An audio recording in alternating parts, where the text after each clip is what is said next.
Hello everybody, and welcome to a brand new video series here on Virtual Road Trip, where we explore one of the most impressive feats of human engineering in the entire world, the Interstate Highway System of the United States. A vision born out of the aftermath of World War II and spearheaded by President Dwight D. Eisenhower. The Interstate system broke ground in the 1950s and has been in constant development since.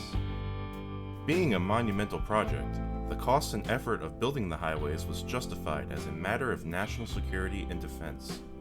It was deemed of vital importance to have unimpeded travel between America's major cities and the numerous military bases around the country. As one of the most important projects in modern American history, it forever changed our daily commutes, the transfer of basic goods, and our ability to travel freely across this large country, all for the better. I'll have a deeper look into the overall history of the highway system in a later video. As for this series, we will analyze and break down each highway in the country, describing the routes and places each one goes, as well as any unique features and interesting landmarks along the way. We will start in the east and work our way west in decreasing order, with each highway getting its own dedicated video. And today, we will be starting with the most heavily traveled and economically vital highway in the country, the East Coast's Interstate 95. So let's get started, and I hope you enjoy.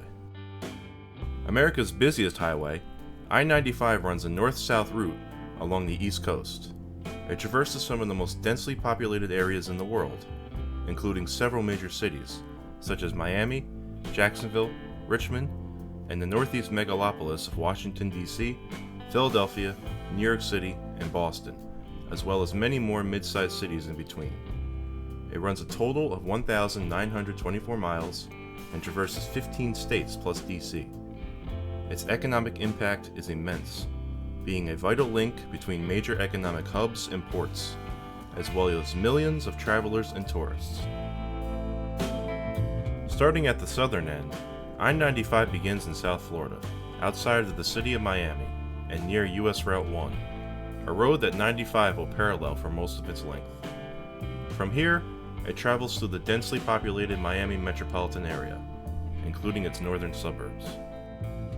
It then closely follows the coast, through numerous beach towns and cities, including Melbourne and Daytona Beach, as well as passing near Cape Canaveral and the Kennedy Space Center, eventually reaching Jacksonville in the northern part of the state. Overall, I-95 runs a total distance of 615 miles within Florida, the most of any state along the route. 95 enters Georgia for a relatively short stretch along its coastal region. Staying close to the shore in nearby islands, such as St. Simons Island, and passing through small and medium-sized vacation towns until reaching the outskirts of Savannah, Georgia. Once beyond, it crosses into South Carolina. Once in the Carolinas, I-95 heads inland, diverging from US 1 and traveling through mostly rural areas within the Carolina coastal plain, interspersed with small cities, the largest of them being Fayetteville, North Carolina. Several spurs in this area lead to other cities, such as Charleston, Columbia, and Raleigh. Also, one of the best known landmarks on this part of the route is a tourist trap known as South of the Border, which lies on the border, of course, between the two states, and is a well-known popular stop. Upon entering Virginia, the highway remains on its inland path and gradually turns due north, passing towns in the state's relatively rural central region, and connecting with the northern terminus of I-85 near Petersburg. It eventually reaches the largest city on the route since northern Florida, Richmond, Virginia, traveling through the heart of downtown. Further north, I-95 traverses the Fredericksburg historical area and approaches the northern Virginia suburbs, officially entering the Washington, D.C. area. Once here, 95 joins with the famous, or perhaps infamous, Capitol Beltway, aka I-495, instead of entering the heart of D.C. on its eastern side to cross the area, with a spur I-395 continuing north past the Pentagon and into the Capitol area itself. Traffic in this section is very heavy, even during non-rush hour times, something we will see more of as we head further north. Crossing the Woodrow Wilson Bridge and briefly entering the district itself, 95 enters the dense suburbs within Maryland, and eventually leaves the Beltway on its northern side, returning to a northern direction through the center of the state, and quickly approaching the Baltimore area. Here 95 skirts the south side of downtown and goes under Baltimore Harbor via the Fort McHenry Tunnel, and into the eastern side of the city, then further into Maryland, just east of the Chesapeake Bay. It then continues northeast and soon crosses the Susquehanna River before briefly entering Delaware. I-95 is not in Delaware for long, mainly serving the Wilmington area before quickly entering Pennsylvania.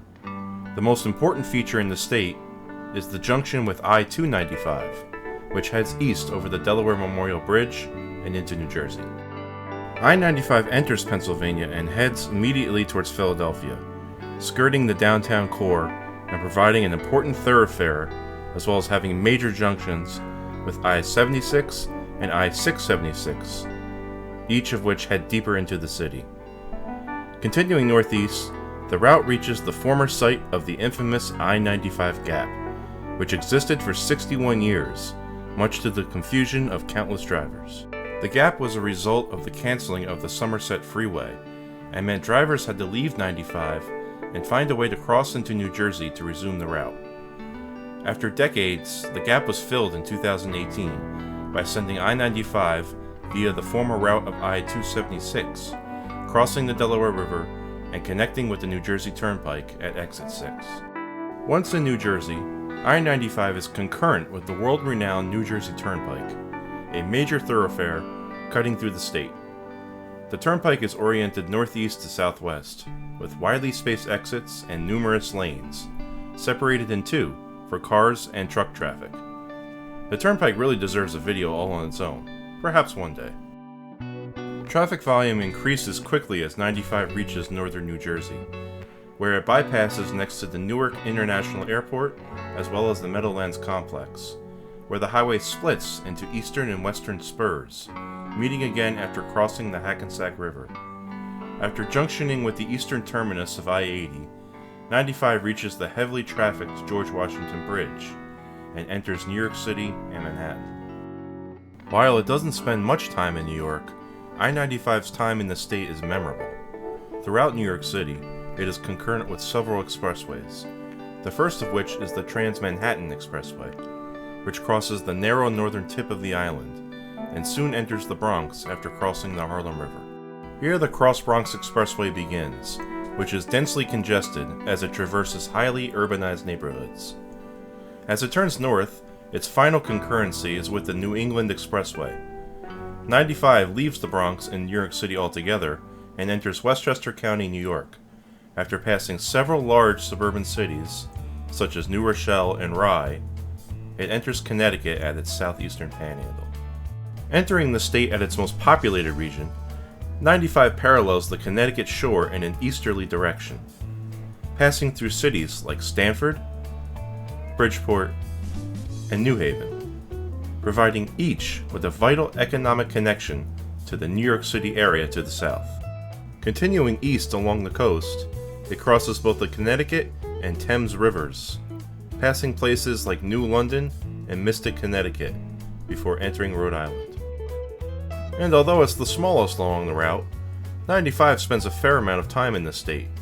Entering at the relatively rural southwest corner, it gradually turns north and heads towards the state capital, Providence, passing the nearby Narragansett Bay, then crossing directly through the city. From here it travels through the northern suburb of Pawtucket, before quickly crossing into Massachusetts and heading northeast towards the Boston metropolitan area. Here, instead of entering the city proper, 95 forms a beltway around Boston, in both a northwest and then a northeast direction, after a junction with I-93. This section has heavy volume and provides direct access to many Boston suburbs. I-95 once again turns north, and after crossing the Merrimack River, it soon enters New Hampshire, for a short trip along its coast, passing small cities and towns such as Hampton and Portsmouth. Crossing the Piscataqua River, I-95 reaches its final state, Maine, which it will remain in for quite some length, 303 miles total. Upon entering the state, it becomes the Maine Turnpike, with speed limits of 70 miles per hour along the numerous rural sections. Reaching the state's largest city, Portland, it heads inland and continues north until a sudden eastern turn to head towards the city of Bangor, where it then repeats this pattern, first heading north for a considerable distance this time, and then finally heading east for its final stretch to the city of Houlton, Maine, and the Canadian border, where I-95 finally terminates to become New Brunswick Route 95, completing its epic 1,924-mile run. Well, we have finally finished our journey for today. I-95 is an epic trip, as well as a vital component of the interstate highway system. I really hope you enjoyed this video and this new series. I plan to do a lot more videos for it, going in reverse order, of course. Hey, and also, if you know any other landmarks or have any interesting stories to tell about I-95 or any highway in America, or really the world, please leave a comment below. I want to hear from you, as well as any feedback for this video as well. Also, make sure to like and subscribe. So, yeah, that's going to do it for today. As always, thanks for watching, and enjoy the ride. And up next, Interstate 94. I'll see you then.